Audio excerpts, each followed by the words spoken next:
and welcome to another episode of How Are You Holding Up, a mental health podcast by the depressed, for the depressed. I'm Chris. And I'm Lindsay. And today, we have a special guest. My partner has decided to join us because we are going to interview him on how it is to date a person with depression. Hello, I am Lindsay's partner. welcome to the show, Lindsay's partner. Thank you, Lindsay's business partner. Co-host. I think the technical term is co-host. Listen, it's late. I'm tired.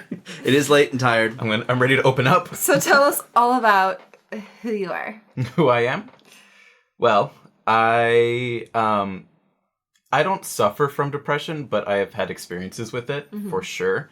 Especially growing up in high school, I had really bad ADHD. And I took therapy without actually knowing, but it was just to diagnose me. And then they put me on different medication. Like I don't think I took Ritalin, but I definitely took Concerta. And that made me really, really depressed. I started that in 4th grade. I stopped that at 11th grade. My routine was literally like, okay, go home, take the pill, and go to school, be a zombie the entirety of the day, go finish school, go to bed immediately after school and just rest, not eat anything because that was one of the side effects. So I got really, really, really thin. And yeah, that was my day-to-day life during the week. And then during the weekends when I'd see my dad, they would make me a ton of food and I would be like more of myself and I would eat a lot to because make you wouldn't up for. take your pills on the weekend. Exactly. So I did that all the way through my junior year. I didn't do it my senior year because, well, I had a lot easier classes and they stopped. Like, at that point, I didn't have...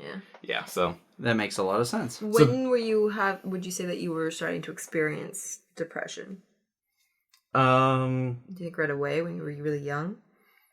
No, well, I think most of it was when I was really young would be from the medication. But since I've been off it, I think I go in waves of sometimes where I just lose interest in everything. My favorite movies, TV shows, video games especially. And then I just kind of like sit there and do nothing. And sometimes I'll just sit on my computer monitor and I'll stare at all my games. And 2 hours will go by and I've done nothing. Just trying to find out what to play. Sometimes I'll launch a game, play it for 5 minutes, get out of it. And I don't feel like it's an ADD thing. Because if that were the case, I'd be busy constantly. But I'm not. I just kind of sit there. I was like, oh. And those are usually like my valleys. When I'm not like, I feel my best. But for the most part, that's like to the extent of it. And a lot of introvertedness as well, where it's like, oh, my friends text me, they want me to hang out. I don't feel like doing that. I'm just going to stay home and sleep. That's more of what I experience. Yeah, that sounds pretty familiar too. I actually had friends who had ADHD and they were really heavily medicated when I was going through like middle school and high school and the like. I had one friend who was in 2nd grade. And he was taking Ritalin at the time. And it was just like, I watched him become 2 completely different people from when I knew him to when he started taking it. Oh, yeah. And it was incredible. I was in 4th grade when they got me on it. It was like, I feel like I was way too young. I felt like I was just being a kid. Yeah. At that point. Probably. Probably were. Yeah. I think it was really overdiagnosed there for about a span of 10 years. Yes. Everyone was diagnosed with it. So... when you experience depression, would you say the rate of it in terms of how many times you experience it a year? Like, where do you think you fall? I think I experience it once or twice every month to 2 months. Like, I think there's definitely smaller intervals.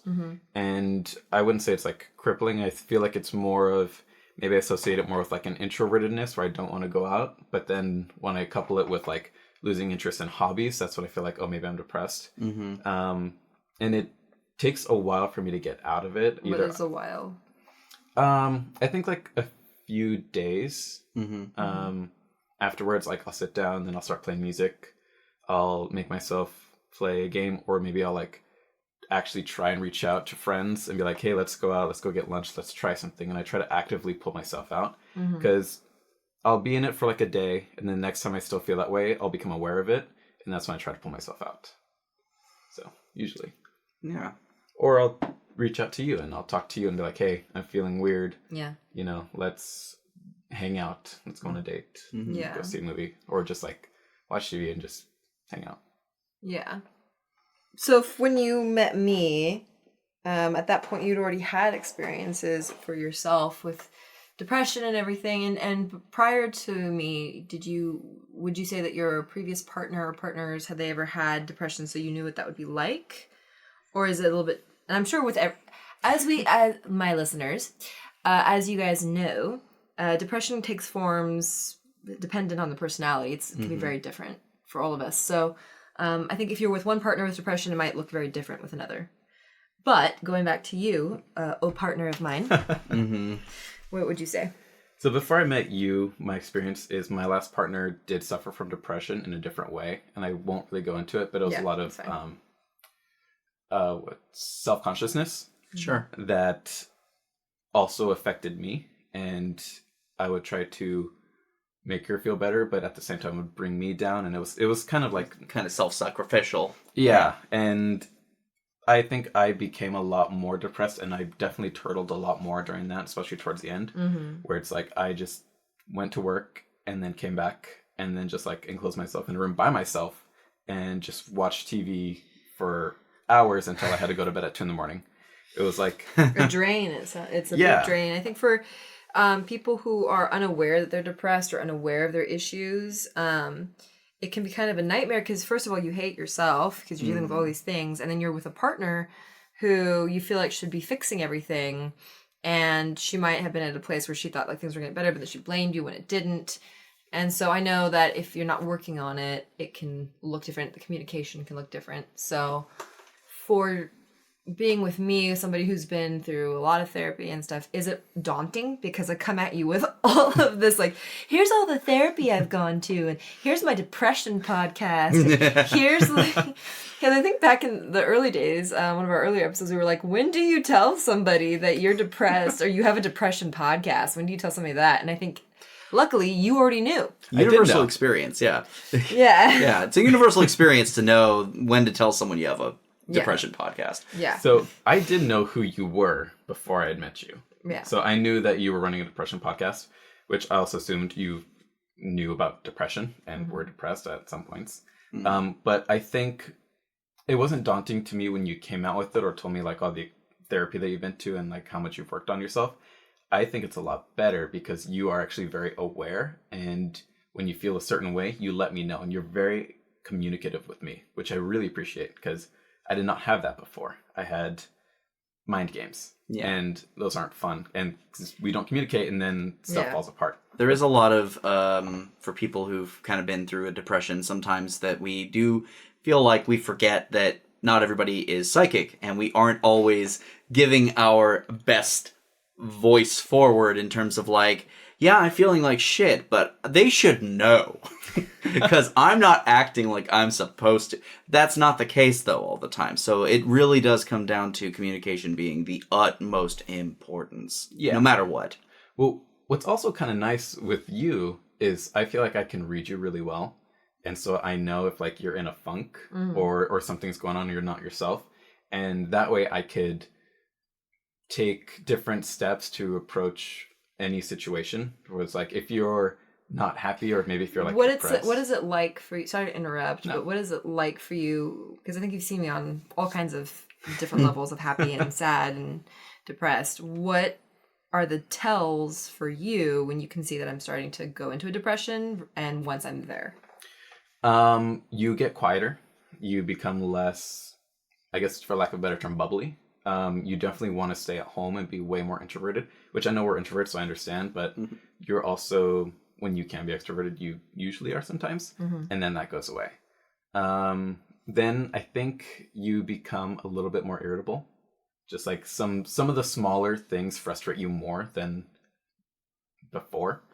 So those are some of the signs that I see, where it's like some of the little things you notice more, and I think they upset you more. But for the most part, that's... Do you have an example? I don't know, because right now this whole week was very frustrating, but for other reasons with both of us. I think maybe it's like sometimes maybe I'll say a joke. Mm-hmm. Like we tease each other a lot, and I'll say a joke, and like sometimes it'll fall flat, and you'll just make fun of me for it. But sometimes like you'll be. No, actually, I do remember a time. I don't remember what we were doing, but we were at your house, and I don't remember what it was, but you were trying to make a joke about cups, about there was no room in the cupboard for cups or something. And you kind of like came at me at a joke, but it was like kind of not in a joking way. It felt kind of like mean in a way. Okay. And like your tone of voice. Okay. And like I didn't laugh, and I was just kind of like looking at you, and I looked at your sister. I was like, oh. So a little bit harsher. Yeah. I would say it's a little bit harsher. And that's actually the first time that I've ever experienced you being a little harsh towards me. Because usually you're really, really good about not putting stuff off on me or taking stuff out of me, which I really appreciate. You haven't done that before. That was not always the case with me. Just so you all know, I am not an angel. It has been many, many partners, which I'm sorry if any of my partners ex-partners ever listen to this. I'm sorry for any of the things that I put you through as somebody who had not gone through therapy. Because I did some terrible and said some terrible things. Oh, God. No. I think we've all been through those kind of situations, frankly. Well, you just grow up a lot. And I think I really admire and respect you because, like, you've found out that you were acting a certain way and you didn't want to be this person. And you took steps to change it, going to therapy, working on yourself, self-reflection, whatever it is. And it made you who you are now, who is the person that I want to be with. Oh, thank you. You acknowledge when you've had your lows, and you acknowledge when you've had your highs, and that's really it's just the continuing struggle of all of us trying to get better. Also, something I've never had before that you do is every time, even if I don't notice it, but you feel like you did something wrong or like you were being cranky or something, you would always apologize. Like, yeah, I try. And I'm not used to that, so I really appreciate it. Take responsibility for being a shithead. You know when you were. So something I think, so for listeners who have a partner or a loved one who does suffer from depression, I think you hit the nail on the head with something.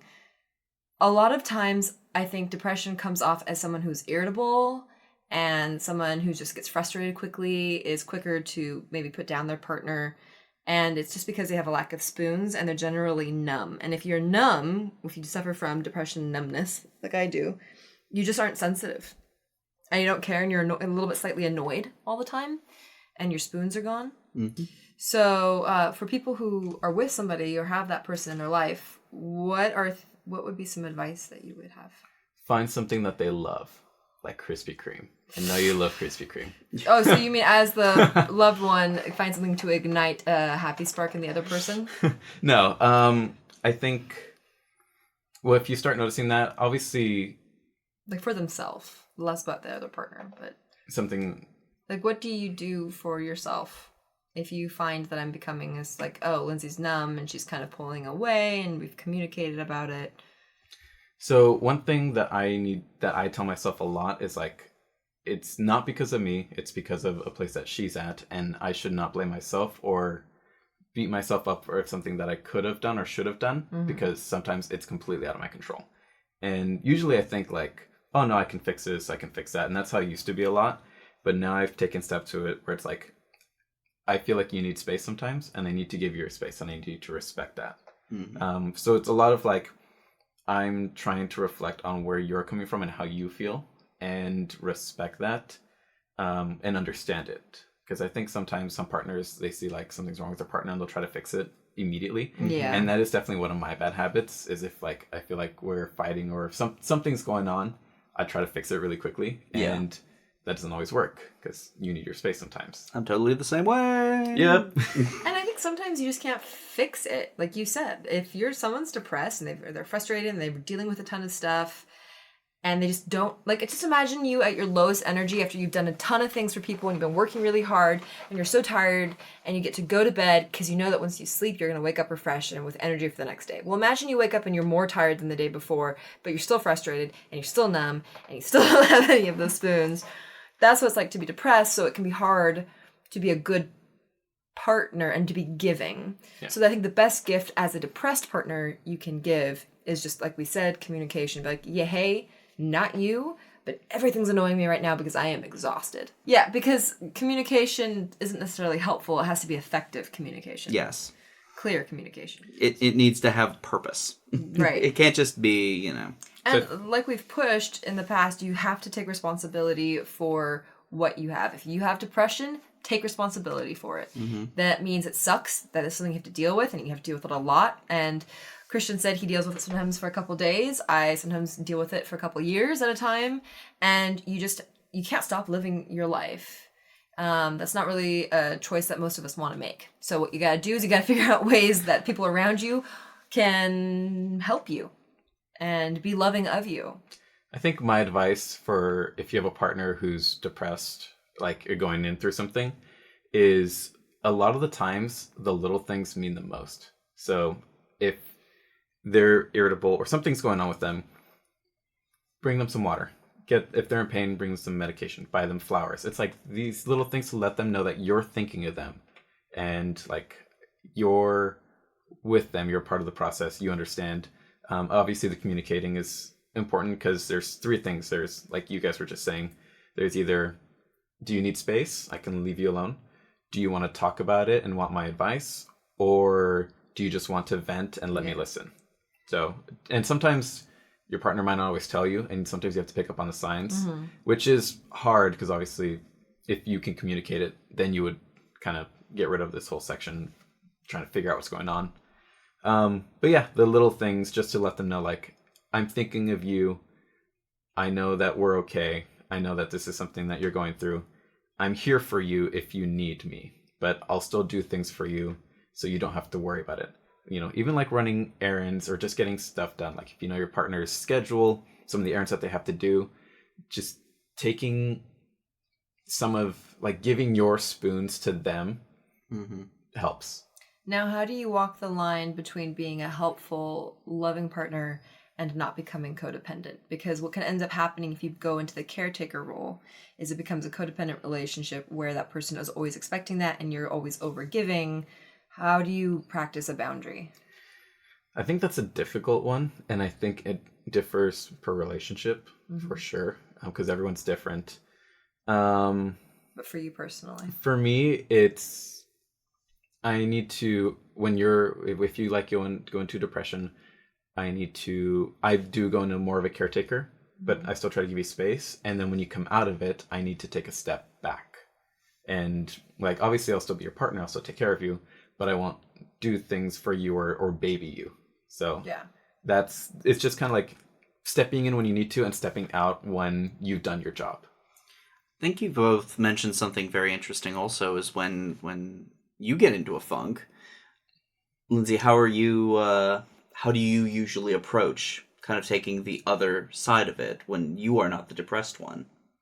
I think it depends for, like he said, the relationship, but with this particular situation, it's usually you communicate with me, and then it's, well, what do you need? And I think words of encouragement helps a lot, I've noticed. So if, like, hey man, you're going to kill it today at work, like just an extra positive message in the morning, or sending music's really important. Something I've asked him in the past was, what makes you feel loved by me? What do I do that makes you feel special and loved? And then keeping that in mind, especially when things aren't going well. So try to go a little out of the way to do those things. Whether you feel like it or not, there's going to be times where you feel like an abundance of loving energy. And there's going to be times where, like, I'm not really in the mood, but I want to make sure that person feels loved and special right now. And that's that matters almost more than when you are super into it, I think. Yes. But to answer your question, I do nothing. I can confirm. Have you ever noticed that I've done anything in particular besides, like, trying to be just a little bit more positive with my verbiage? Well, I think usually I'm a really positive person most of the time. I'm positive. You're over positive. It's annoying how positive he is. It's necessary in my life because I'm incredibly realistic and negative. He is an over optimist. So I think it's a little bit more daunting as like a more optimistic person when I lose some of that. And you as a realist, when you kind of give that back to me, like your words of encouragement, or, like, to me, a lot of the little things of like, hey, I care about you, I'm thinking of you, have a great day at work type of thing, like those really help me. Those pull me out a lot faster. I do have to do it on my own, I know for sure. But I feel like with you, it don't just give progress. up. I think because you're a positive person, you don't just give up. Yeah. I think some of us, because we're so tired of this fight, sometimes we just we sink real fast. Sup? Like you'll be doing good for a week and it's like, oh, I'm getting depressed. Oh, I'm depressed. It's like, oh, great, again. And then boom, you're back down to the depths. But I think for you, you seem like somebody who is able to continue to hold on to that buoy. Trying. And then having positivity helps that. I was going to say something. I forgot. That happens all the time on this podcast. Yep. Welcome to having a podcast. Chris, you're somebody who has been both the depressed and the not depressed, correct? Yes, I have been both sides of this fun little coin that we're on. And we have discussed this before. But is there anything that you're thinking of while you're hearing us talk about it? You're making a face. Your listeners who can't see. So the thing to me that's I don't know. I've discussed this on previous podcasts, but I have come to the conclusion lately that I've never had a healthy relationship. So seeing you two does give me a certain amount of unique perspective because I see what a healthy relationship looks like. It is something that I am completely and utterly unfamiliar with. So from my experiences as being both the depressed person and the not depressed person, I've been the caretaker as well. I have been in the codependent relationship. I've done all of the above. And it really is just a breath of fresh air to just get that kind of perspective. So for me, as far as advice I could give, I don't think I could give anything better than what's already been said. Just be open and clear in your communication, being able to not be afraid to confront one another when something is going to a south direction. It is something that cannot be stressed enough that you need to understand that relationships are partnerships. You are going into this as mutual, wonderful people, and you are supposed to be supportive of one another in your downs and your ups. Doesn't matter. Just be good to each other. There's a problem, you face it together. You don't face each other. No, absolutely not. And I think something that is helpful for anybody who's listening right now who doesn't have a partner, who's depressed, who's been in a lot of hard relationships. Sup? Just because you have depression doesn't mean that you are going to only have toxic relationships. Mm-hmm. It's all the other issues you have. That's why you have toxic relationships. This is why you call me your better half. Never called him that. She's lying to you. But yeah. Oh, okay. Well, is there any closing info for any of the guys or gals out there that don't have depression, who are with something maybe they're struggling right now and they don't know how to reach that person they're trying to? So I think if you don't suffer from depression as much and your partner does, obviously the main thing is communication. And I think that's a really important thing just for relationships in general. But what if they can't communicate? What if the other person's kind of closed down? If they can't communicate, then I think communicating with them, because they don't always have to tell you what they're feeling, because it depends on what causes it. And sometimes they don't want to talk about it. And that's completely fine and fair. But you can let them know, like, hey, I feel like maybe... And sometimes they don't even know. So you can be like, hey, I feel like you're depressed right now. This is what I'm going to do. If you need anything, let me know. I'm going to handle some of the stuff for you, or like try to support you in any way I can.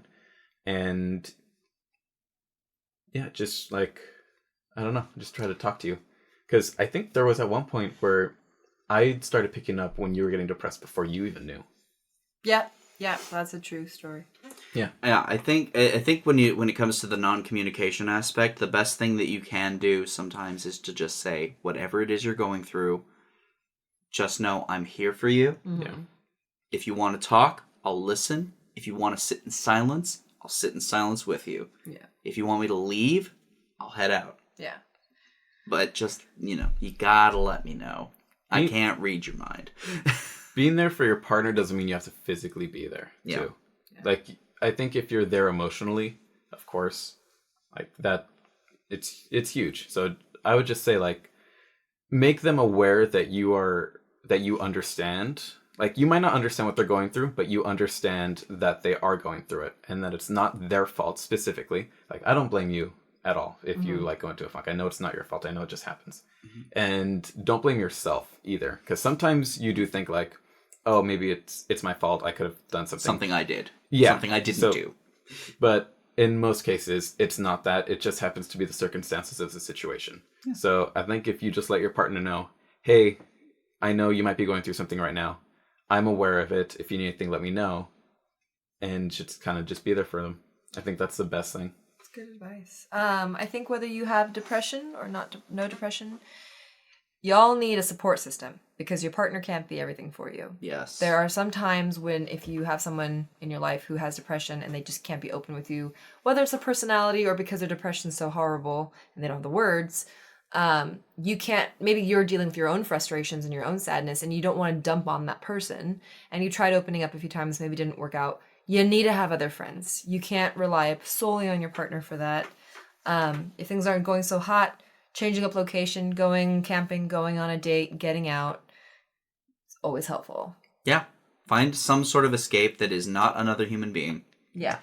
Do something for yourself, even when you don't want to, because you don't have to be your own worst enemy.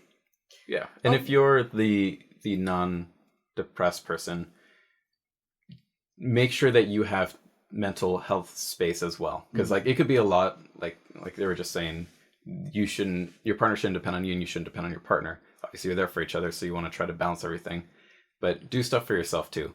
Like I know with you, when I take care of you and when you're going through stuff, it never feels like a chore to me, which I think is really, really important. Yes. Mm-hmm. Because once it starts feeling like a chore, I think you should withdraw and start taking care of your own stuff. And that's happened before, but not with you, where it's like, oh no, I have to take care of this person, blah, blah, blah. I have to handle everything. And as a depressed in this relationship, I don't allow you to take care of too much stuff. You gotta you have to be aware, just because you're depressed does not give you the, the go ahead to just give up on everything. Yeah, no, you still take responsibility for stuff. You still have to think of your partner. You should still do special things for other people. So guys, thank you so much for listening. That was a very interesting podcast. Thank you guys for having me. Yes, thank you for being here. Thank you for joining us for this wonderful interview. And as for us, follow us on Instagram at HAYHU Podcast, like our Facebook page, subscribe to the subreddit. If you want to support us, we have our Patreon open. Link is in the description, of course, for all of the above. And if you want to send us something directly, go ahead and email mailbag@howareyouholdingup.com. Send Krispy Kreme. Send us a Krispy Kreme. Well, please don't. Please don't send us a Krispy Kreme. Do that in the mail. Thank you guys again so much. Hope you're having a delightful week, and may you get over and through any obstacles in your way. And as always, don't tell us to just get over it.